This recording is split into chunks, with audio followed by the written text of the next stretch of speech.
Voilà, bonjour à tous. Je voudrais vous présenter mon quadri. Un quadri de la marque GAUI. JO. C'est un X500. Il est équipé de 4 moteurs de 960 kV Scorpion, muni d'un NASA Lite avec GPS, comme vous pouvez voir. Ce petit drone est assez évolutif, on va dire. Je vous le montre un petit peu dans tous les détails qu'il y a dessus. Alors, il est alimenté par une batterie 4S de 5000 mAh. Cette batterie alimente donc le NASA, qui alimente lui-même le récepteur, et donc alimente ce récepteur qui est un récepteur 8 voies de chez Grobner. Donc les 4 principales voies actionnent les moteurs, la 5e voie alimente le récepteur. Ma 6e voie est une petite option que j'ai mis à l'arrière du drone. C'est un feu à éclat pour voir dans quel sens il se dirige. Si je continue à faire le tour, on peut voir ici un petit module électronique. Ce module électronique est fait pour la nacelle qui se trouve à l'avant. La batterie 4S délivrant 4 volts, plus de 14 volts, elle rentre ici, elle sort ici, elle me restitue du 12 volts pour ma nacelle qui est en 3S seulement. Donc vous pouvez voir ce nacelle qui est longitudinale, elle est faite pour les racers. L'avantage de cette nacelle, c'est qu'elle ne traîne pas sous le drone et ça me permet d'avoir une garde au sol qui est très basse et qui me permet aussi d'avoir le moins de prise au vent. Alors vous voyez aussi à cet endroit une petite caméra que j'allume là. Alors la caméra que vous voyez est une Firefly. Voilà, c'est peut-être plus visible ici. Voilà, c'est la 06. Elle est l'avantage de cette caméra par rapport à la Modus, elle a le même volume, mais par rapport à la Modus, c'est une 4K. Et elle fait de très très belles images. Je suis très satisfait de ce modèle de caméra. Alors on continue. À l'avant du drone, vous pouvez voir ici 2 lumières permanentes. Elle est accompagnée, ces lumières sont accompagnées sous les moteurs, ici et là, de lumière blanche. Et on voit à l'arrière là-bas 2 lumières rouges pour distinguer l'avant de l'arrière. Ici, j'ai voulu adjoindre des phares longue portée pour lorsque je me trouve dans des situations où l'on ne voit pas bien le drone à distance, et cela me permet avec ces lumières-là de le voir lorsqu'il se dirige vers moi. Ils sont très puissants, c'est très efficace. Voilà, on a fait un petit peu le tour. Je reviens ici, là. Vous pouvez voir une petite coupole sous le drone. Cette coupole est un parachute tout simplement de la marque Opal. Il fait 2,50 m carrés pour un poids, pour un drone de 4 kg. Voilà. Il est actuellement pas encore effectif parce que c'est le premier vol que je fais avec cette installation, et le prochain vol ce sera réservé au parachute. On peut voir ici une nouvelle technologie, le dernier petit câble de liaison qui va à la télémétrie Grobner. Il se branche à la sortie de la prise de balance du 4S. Il va directement se raccorder à la télémétrie du récepteur, ce qui a pour effet de me renvoyer à ma radio. Comme vous pouvez le voir ici, la télémétrie me donne la petite barre pleine, ça veut dire que la batterie est chargée à fond. Sur le côté, vous voyez 4 volts 10, 4 volts 10, ça c'est la tension par élément. Ce qui veut dire que j'ai ajouté ici un chrono manuel à 9 minutes 30 qui est aussi programmé sur la radio. Donc les chronos, une fois déclenchés après 9 minutes 32 de vol, la télémétrie me signale vocalement que le seuil d'alarme du voltage de l'accu principal du drone est arrivé à 3,6 V par élément, et donc à ce moment-là, j'ai plus que 1 minute 30 de vol avant de me poser. Voilà, on a fait le tour. Le drone, actuellement dans son état, parachute inclus, 2 kg. Donc on est largement, puisque le constructeur le donne pour 2,2 kg, il est largement dans les poids normaux, quoi, on va dire. Voilà. Voilà, je vous retrouve dans quelques instants, je vous le montre en vol, voilà. J'espère que vous le voyez, et je lance les moteurs.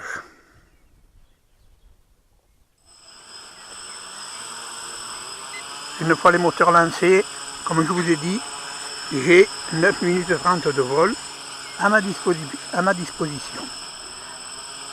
Donc j'allume le feu arrière et je décolle.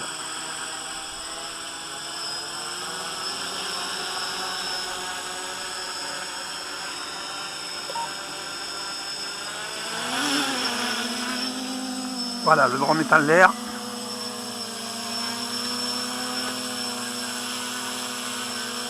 Je ne vais pas m'éloigner beaucoup parce que, comme on dit, avec ces caméras grand angle, on a de suite la visibilité qui se réduit parce que ils ont des grands angles et on ne voit pas bien les évolutions du drone. Donc voilà.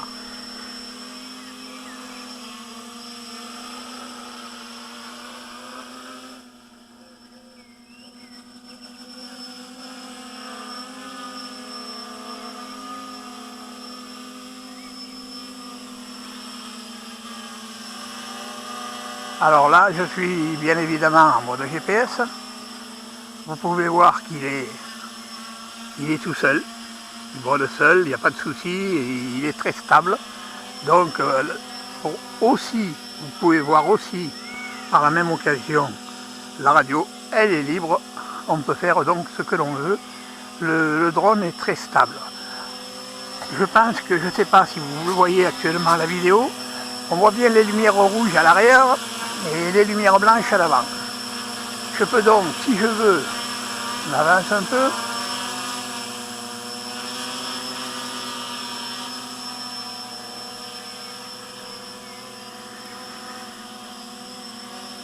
Je vais vous montrer les phares d'atterrissage. Voilà. Voilà les phares d'atterrissage lorsque l'on est en approche et pour savoir si le drone vient vers vous ou s'en éloigne. Voilà, je vais m'éloigner un petit peu.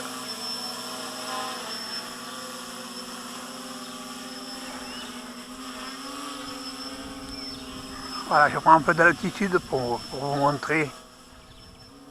Il peut monter très rapidement, vous voyez. Voilà, je suis à 20 mètres, la télémétrie m'annonce 20 mètres d'altitude, ça suffit, sinon après vous ne le verrez plus. Moi je vois bien le feu à éclat, je ne sais pas sur la vidéo ce que ça doit donner. Là il est à 40 mètres. Alors comme je ne sais pas ce que ça doit donner à la vidéo, je vais m'avancer doucement.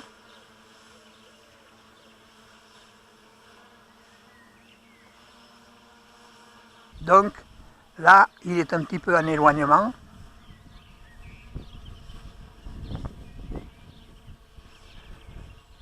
Pour moi, il commence à être petit, pour vous, il doit être encore bien plus petit. Hein. Moi, je vois très bien le feu à éclat à l'arrière, il n'y a pas de souci. Là, je perds un peu d'altitude exprès. C'est voulu. Je vais faire mon demi-tour sur place, 180 degrés. J'allume mes phares de jour pour vous montrer l'efficacité des phares. Voilà, il est à peu près à 40 à 60 mètres de distance par rapport à moi. Et là, je le ramène vers moi assez rapidement. Phare allumé. C'est pas pour vous, ce que ça donne à la caméra, à la vidéo on va dire. Voilà, j'arrive à 20 mètres d'altitude et je me rapproche.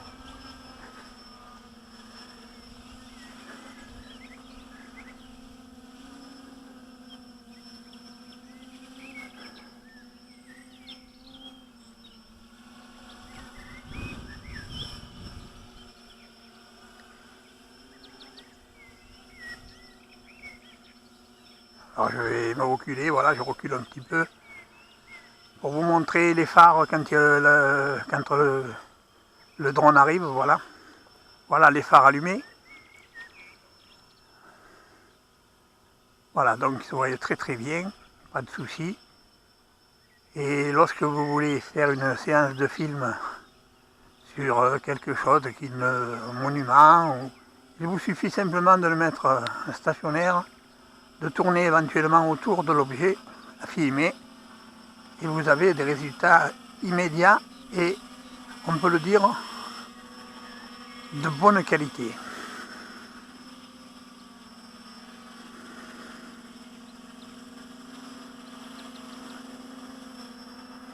Pendant ce temps, le temps s'écoule, comme on dit. Si l'on voit mon chrono, on peut voir affiché 3 minutes 31, ce qui veut dire que j'ai encore de la marge.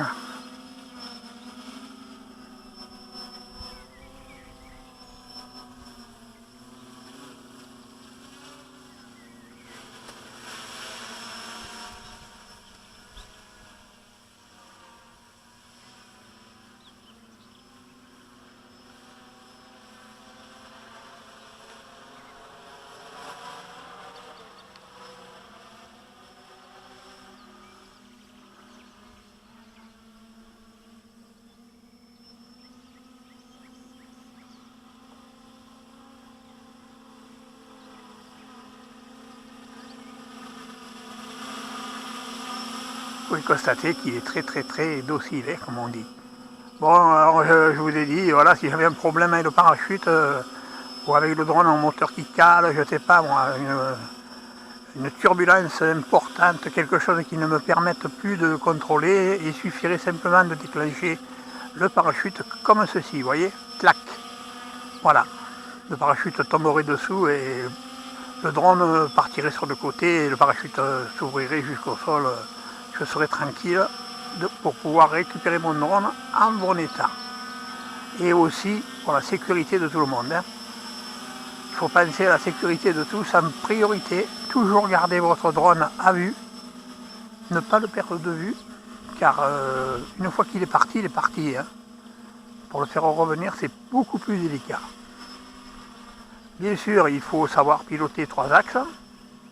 Mais on va dire qu'une fois que vous avez piloté d'autres petits drones, on peut passer là-dessus sans difficulté. Ça vole très bien et voilà. Je vais attendre le signal acoustique qui va me dire que la fin du vol est pratiquement finie.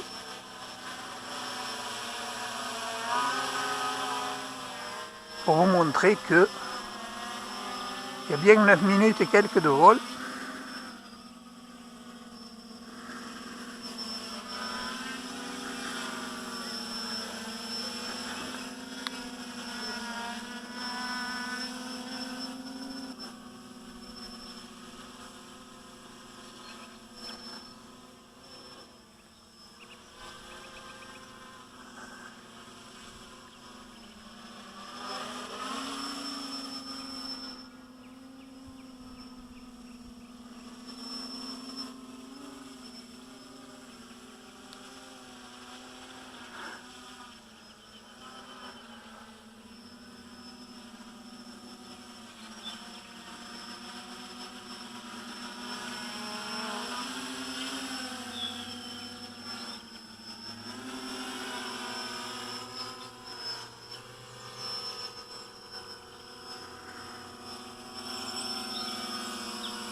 Voilà, mon chronomètre sonne, ce qui veut dire que j'ai atteint les 9 minutes. Vous entendez la radio qui sonne l'alarme. Tension d'entrée minimale. Tension d'entrée minimale. Voilà, la tension d'entrée minimale étant atteinte, à partir de cet instant, il me reste 1 minute 30 pour me rendre et poser, me rendre au sol et poser. Donc je vais me poser délicatement sur l'endroit où j'ai décollé.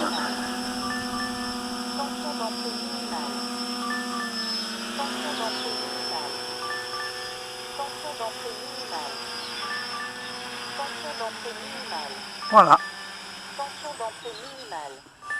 À partir de cet instant, il y a encore 1 minute à peu près, en gros, pour rejoindre la planète, comme on dit. Vous pouvez vous rendre compte ici que la barre a bien diminué et ici les tensions minimales qui s'affichent en alternance sur le côté de la radio. Tout ça pour dire que c'est très sécurisant, beaucoup plus sécurisant que de programmer le voltage sur le NASA, qui a le défaut de poser le drone bien avant qu'il ait fini de vider sa batterie. Voilà, donc je réduis les gaz progressivement. Ce petit tuto est terminé, j'espère qu'il vous aura plu. Et je vous dis peut-être à une prochaine fois. Merci.